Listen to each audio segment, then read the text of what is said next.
Doctor হতে চায় সঞ্চিতা।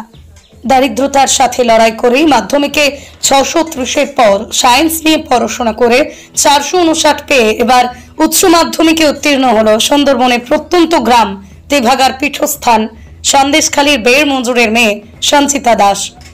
91.8% নম্বর পেয়েছে।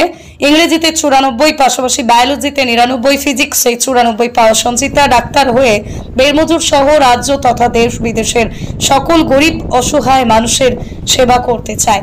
দিনমজুরের কাজ করে সংসার চালিয়ে ভীষণ কষ্টে মেয়ের পড়াশোনার খরচ চালান বাবা সঞ্জু দাস। ভীষণ শান্ত, নম্র, ভদ্র, মিষ্টি স্বভাবের মেয়ে সঞ্চিতা। ছোট থেকেই পড়াশোনায় খুব আগ্রহী মেয়ে।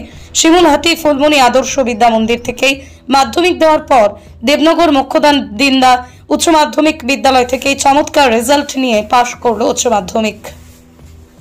সঞ্চিতার অসাধারণ রেজাল্টে বাবা মায়ের পাশাপাশি গর্বিত আত্মীয় স্বজন ও গ্রামের সবাই সেই রেজাল্টে ভীষণ খুশি। বর্তমান ও আগের স্কুলের সকল শিক্ষক শিক্ষিকারাও মেয়ের ডাক্তার হওয়াও লড়াইকে আর্থিকভাবে কিভাবে এগিয়ে নিয়ে যাবে তা নিয়ে উদ্বিগ্ন সঞ্চিতার বাবা ও মা সঞ্জু দাস এবং টগরী দাস।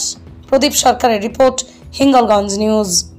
বেলা থেকেই আমার স্বপ্ন একজন ডাক্তার হওয়া, কিন্তু আমাদের গ্রামে এখনো পর্যন্ত কোনো ডাক্তার নেই। তাই আমি চাই বড় হয়ে একজন ভালো ডাক্তার হতে। আমার গ্রামের এবং আরও অন্যান্য প্রত্যন্ত এলাকার সমস্ত গরিব মানুষদের আমি সেবা করতে চাই, কিন্তু আমার বাবা একজন দিনমজুর। খুবই আর্থিক অবস্থা আমাদের খারাপ, তাই আমি এখন বুঝে উঠতে পারছি না কি করে আমি আমার স্বপ্নে এগিয়ে যাব। আমার স্বপ্নটা আমি পূরণ করতে চাই।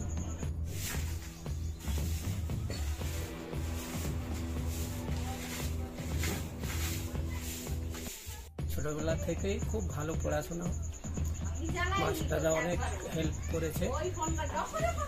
উচ্চ মাধ্যমিকে ভালোই রেজাল্ট করেছি।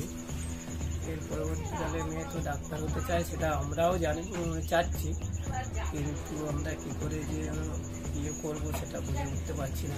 সংসারে যা দিনমজুরি খেটে যা ইনকাম করি, তাতে তো মেয়ের ডাক্তারের দিকে কী করে নিয়ে যাবো সেটাই চিন্তা করছি।